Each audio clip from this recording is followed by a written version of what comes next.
I just recently hit 1,000 subscribers on my YouTube channel. Obviously, if you look below, it is not on this channel. This channel is a much more recent channel where I mainly talk about business things. But on my main channel, The Science Grad School Coach, I just hit 1,000 subscribers.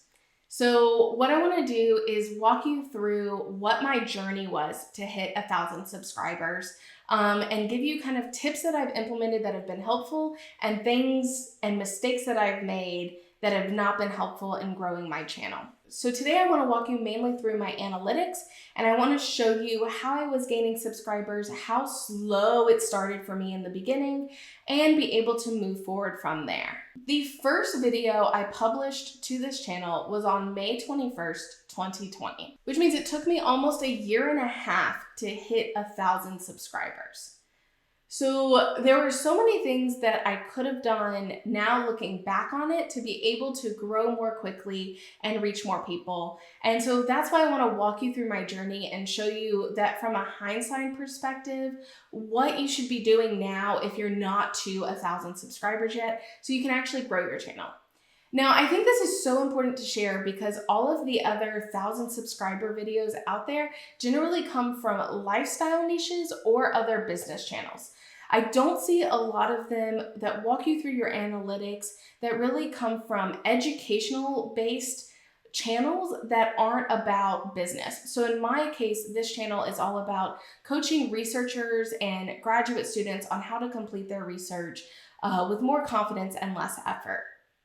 And so it's a very different niche than what I think a lot of these videos are made about. So I want to show you that today. So the first thing in my analytics I want to show you is what this actually looks like. So if you look on this live subscriber count, you can now see your subscribers through time. So you can pick any point in time and what those subscribers look like. So you can see that from May, when I first created my channel, I created my channel on the 13th, but I didn't upload my first video until the 21st. So on the 21st, I gained 3 subscribers.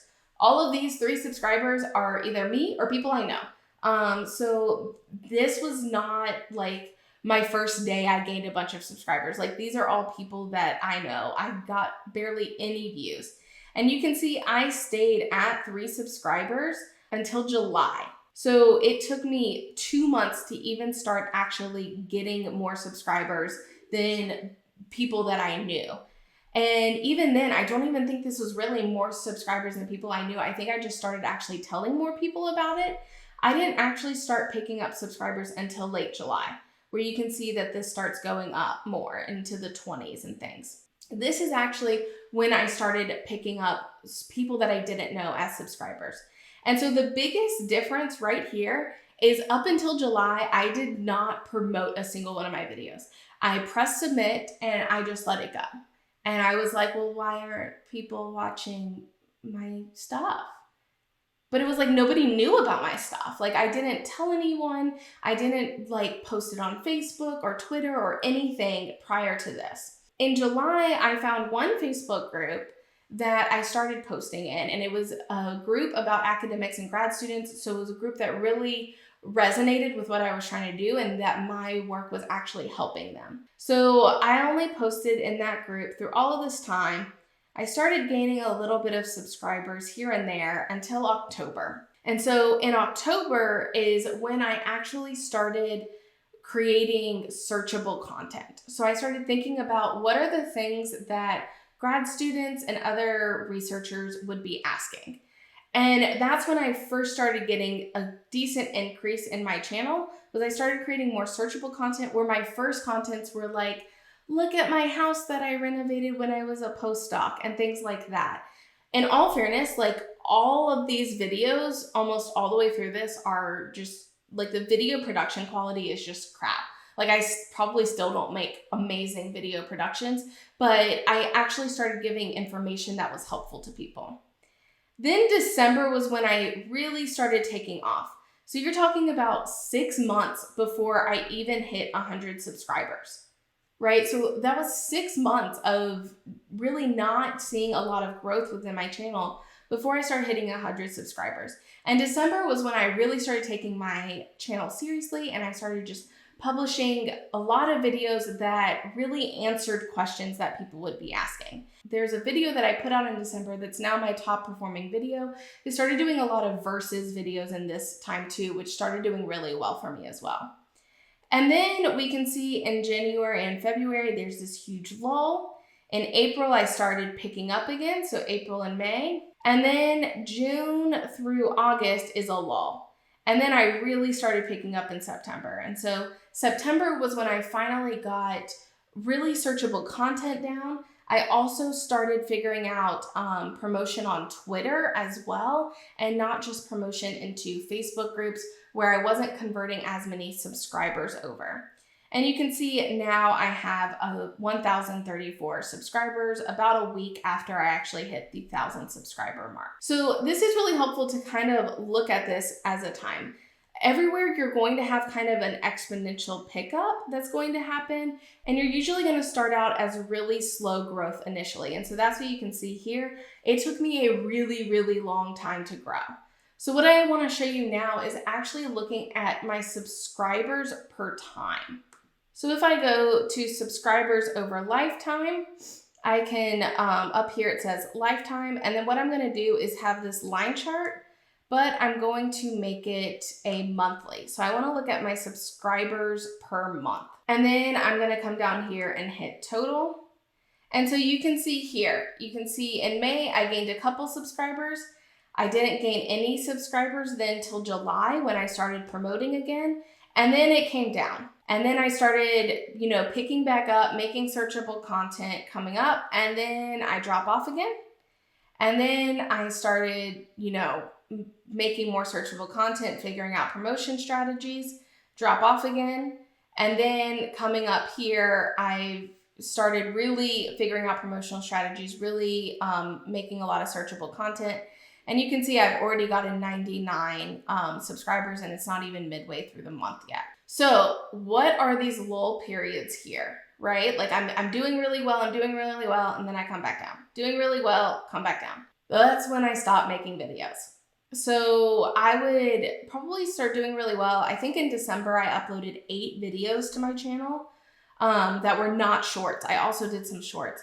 So what basically started happening is I would get consistent, really put a lot of effort into my channel, get burnt out, get mad that I didn't feel like I was getting enough back for the effort I was putting in, and then I would stop making videos. And then I would see the growth of my channel while I wasn't making videos and be like, oh, maybe this is going to be helpful. Put a bunch of effort in, probably make way too many videos, get burnt out. I'm not gonna make videos anymore. Or something happened in my life and then it was an excuse not to make videos. See my channel, actually doing well and then come back up. When you're at these peaks, you don't realize you're at the peak, right? So now looking back, I'm like, what if I would have just kept making videos these months? Like what if January, February, and March, I would have just actually made videos? Like I could have reached this point so much faster if I hadn't let it slump because I didn't think YouTube was doing anything for me. And so that is one thing that I would really encourage you is to stay consistent. So actually create an upload schedule and then stay consistent with that schedule. Don't go, okay, this month I'm going to make 10 videos and the next month I'm going to make 1, because that's going to affect your subscriber count. It's going to affect how many subscribers you're getting, how many views you're getting, and how many watch hours you're getting. Where if you just stay consistent making 1 video a week, you're actually going to continue to grow through time. So at this point, I could have probably shortened off and made this much more of an exponential curve upward if I had just been consistent in my videos. The next tip I want to talk about is making searchable content, or the next thing that makes a huge difference in actually being able to grow your channel is the type of videos you make. So if I take this off and just look at my top 5, so you can see my top 5 for subscribers is this one: research paper versus review paper, abstract versus introduction, how to write a research paper introduction, research paper versus research proposal, and how to write a successful research proposal introduction. So these are all things people would be searching. So most researchers are probably going to get confused on the differences between a couple of things. So that's why these versus videos are really good, The other reason these versus videos are really good is because they're built in with 2 keywords, right? Research paper versus review paper. So if someone searches how to write a research paper, my video could come up. And if someone searches how to write a review paper, my video could come up. And if someone searches what's the difference between a research versus a review, then my video can also come up. So that's 3 major keywords that my videos could be appearing for, where if I'm only doing how to write a research paper, that's only one of the keywords that my video would be appearing for. So those are the big ones. And then the other big type is, what is a question that people are going to be asking? If you think about that first, what is a question people are going to be asking? You're going to get a lot more people watching. So in my case, what did I search when I just started out? How do I get to 1,000 subscribers? This is why I'm making this video here, because I know there's people out there searching, what are other people's journey to 1,000 subscribers? What can I do to get to 1,000 subscribers more quickly? And so this is what I'm trying to show you. Make searchable content that people are going to want to know about. Again, if it's also searchable, that means when you go to promote it, there's probably going to be more interest from other people about that content as well. The last major tip is promoting your content. So this was something I messed up. So I want to show you subscribers by traffic source. And this is usually not as exact. So I can't show you subscribers by traffic source. So instead I want to show you views by traffic source. So it gives you a little bit more of an understanding of how I've actually increased views, which will relate to increased subscribers. So you can see in May, I didn't do any promotion, I didn't do anything, and I got no views. Whenever I started in July, I started getting external traffic in. I would promote my video in that one Facebook group, so that's where I'm getting my traffic from. Didn't produce much in August or September, and then I started coming up in October and producing a little bit more. So you can see I started promoting this also in more Facebook groups, and my external traffic built up first. That's what's so important, is to really get YouTube to start actually pushing people towards stuff. They need to know that your content is good, and if your content has no views, it's going to be seen as not good. So finding specific places where you can promote it to people, and don't think about this as like trying to sell them something, but you're really just trying to find places where the people are that could use the information you're doing. So usually it's not that they don't want to watch your videos, it's that they don't know your videos exist. And so you need to go to them first to find them and be like, hey, here's my videos, I can solve your problem. And then over time, YouTube will start recommending you in search and things like that. So you can see in February, I wasn't producing as many videos. So again, you see that decrease in external views, but that's when my YouTube search started picking up. And that's now gone above my external since February. So I constantly have more YouTube search, and that has even more increased as I've produced content more regularly. And you can see it's down here because we're only halfway through the month. But if you look here, I have almost 15,000 views. And here I have 24,000 views last month. So if I stay on track, I'm actually on pace to well surpass the number of views I had last month through YouTube search. This is why creating that searchable content in the beginning is so important, because it can actually start getting picked up through YouTube search and people can start finding it and then subscribing to your channel, which is how I've actually gotten quite a few of my subscribers. The other thing I will say is what's really important in the beginning is promoting your content. So finding places you can promote your content initially, because that's how you're going to get your initial surge in views and subscribers. And then you can start getting more subscribers coming later on. You can also see that as my YouTube search and my external picked up, so did these other features. So especially here, because I'm getting more subscribers, I'm getting more views from browse features. So people who are subscribed to my channel that then go and see it pop up on their homepage or suggested page or stuff like that, and then come over to my video from that. So that is overall my journey to 1,000 subscribers. It took me almost a year and a half to get there, and I really hope it's not taking you as long. If you want to grow faster, there's 3 main keys. The first is creating a schedule and uploading consistently. Even if you feel like YouTube isn't doing much for you, if you stay consistent, you're actually going to see it pay off in the end. Second is create searchable content. Just think about the questions that your audience has. create content on them. And then eventually people will start searching for those questions and start finding your content.